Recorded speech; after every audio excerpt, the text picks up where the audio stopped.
You're at 109 right now. Mic check. All right. So this is an episode of the IC109 podcast. This is a recording from 2021. Uh, this my grandmother passed on January 19th, 2024, and this is a recording from June 6, 2021. I am recording this and uploading this for prosperity.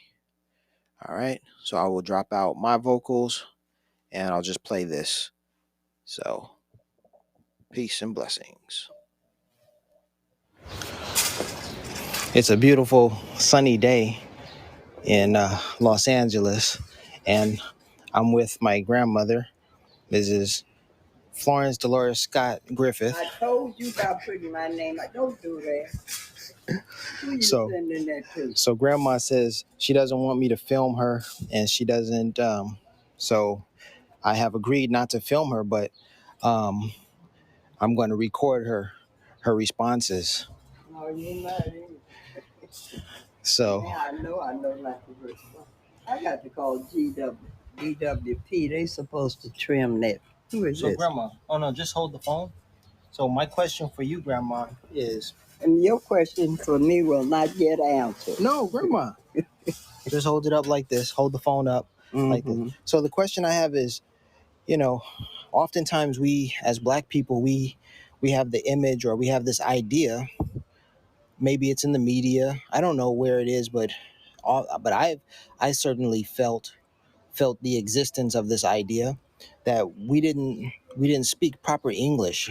There's an African American vernacular. Who you be and what we be doing and That's Ebonics. They called it Ebonics. And there's this. Well, you must remember the Africans came over here. You forgot that. No? And then it's broken I call it broken English Yes. because they had to learn a whole new dialect. But Yeah. my question is, you're of an older generation. You're much older, but when you speak, you don't speak with any of that. You speak properly. And so the idea that Blacks, It's different areas of the country and the way you're taught in the schools. It comes from home, from your childhood training too.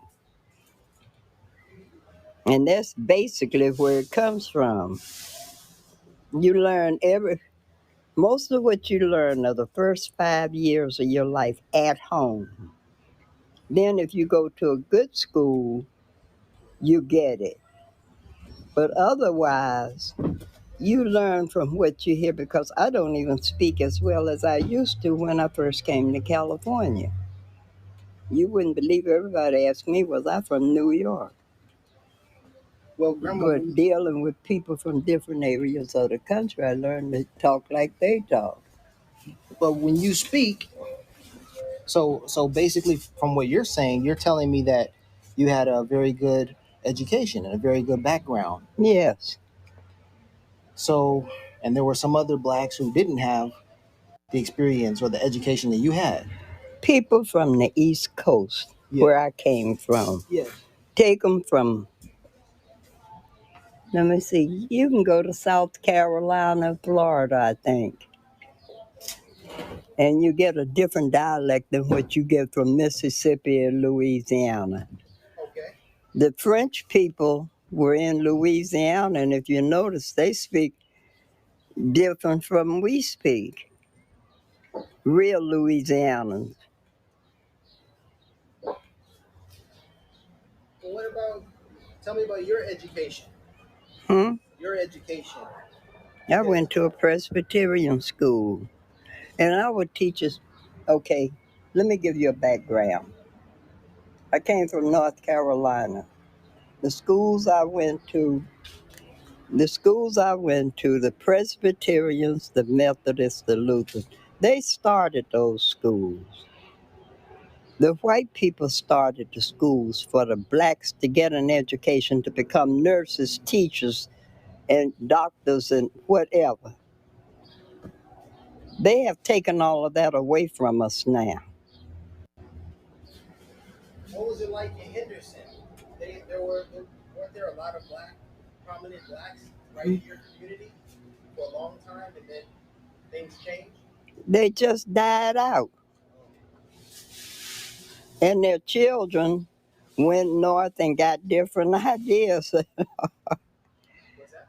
I said the children went north and got different ideas. Just like you say, I come to California, I might have gotten on drugs or something else, but I didn't let that faze me. A lot of people, I thought when I came to California, really, I thought everybody was raised like I was raised. It's a difference. And what did you say? The people in your town, that when they saw you, they said you must think that you're too good, Miss. What did they say? It's all right, we won't go there. They had their ideas. But I was taught a certain way. That was me. My mother, my father were entrepreneurs. The other kids' parents worked in the tobacco factories, the cotton gin, and all and picking cotton and everything. But their children went to the same schools that I went to. They became prominent people. And great grandfather owned 5 businesses in Henderson. Now, where you get 5 from? I don't know. Uh-uh. I just guessed. He had the cafe, the theater, and I don't know about the juke joint, but they said he had one. And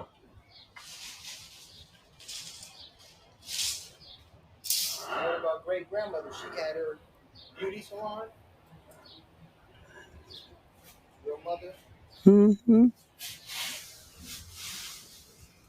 And 2 of her sisters became beauticians.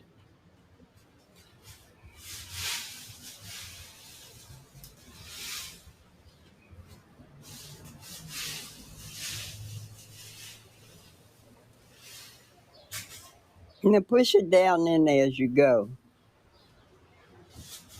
You might can get more.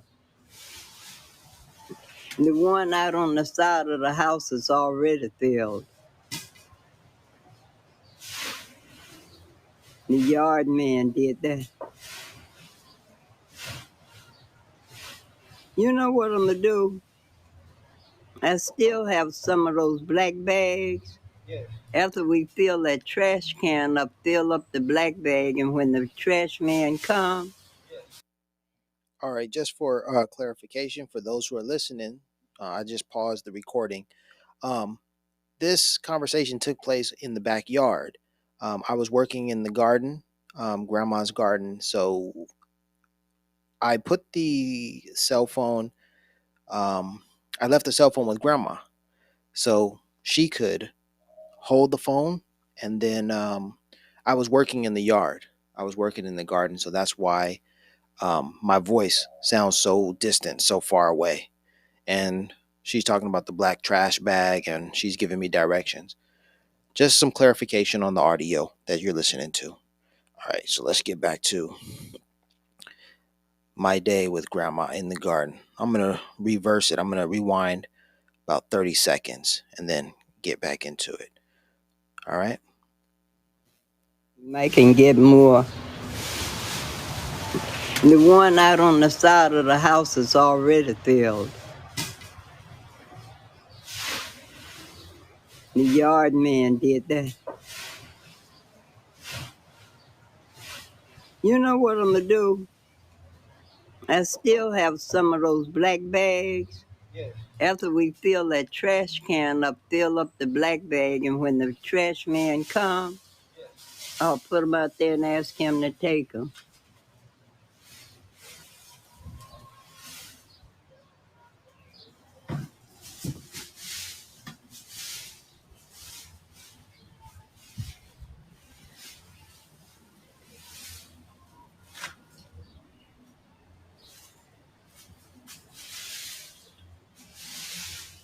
You know, the other day I came out here, the other morning when I opened up the draperies, it was a black and white cat getting ready to get over in there. And I asked him, "What are you doing? Get out of there. You better not." And he looked at me. I told him, "You better not get in there." And he ran away.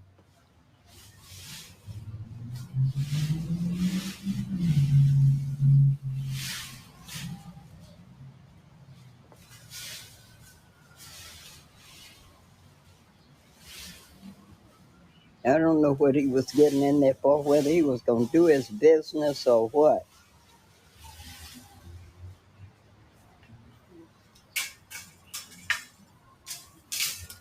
Now, Grandma,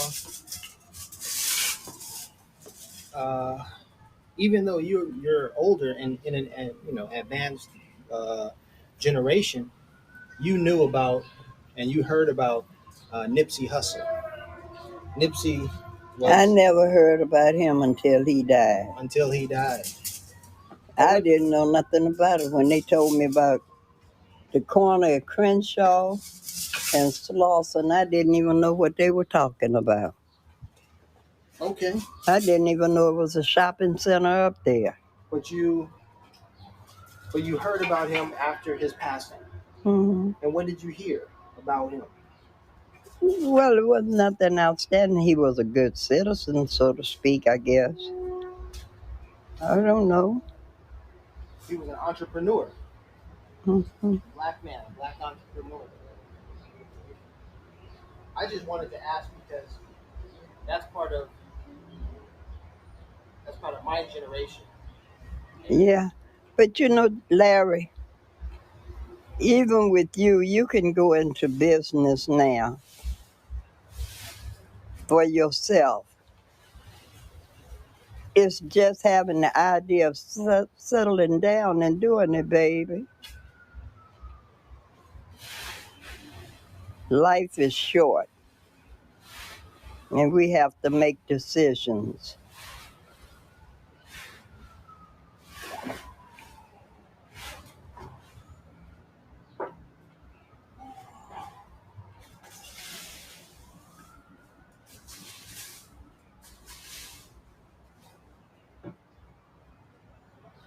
See, now tomorrow when I put those out, Tuesday they'll be empty. The trash cans got to go out Tuesday. Go out Monday evening for Tuesday. I got to call DWP. They supposed to come and trim this tree this month.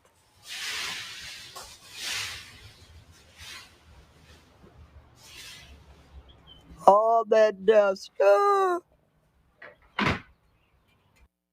All right, I'm gonna pause it right here, and this will be part one of Grandma Florence speaks. All right, let's get some station identification in here. You're at 109 right now. All right, so this was a recording from June 6, 2021. I was in the backyard in Grandma's garden with Grandma, and we're gonna end it right there. Peace and blessings. Come back for part two.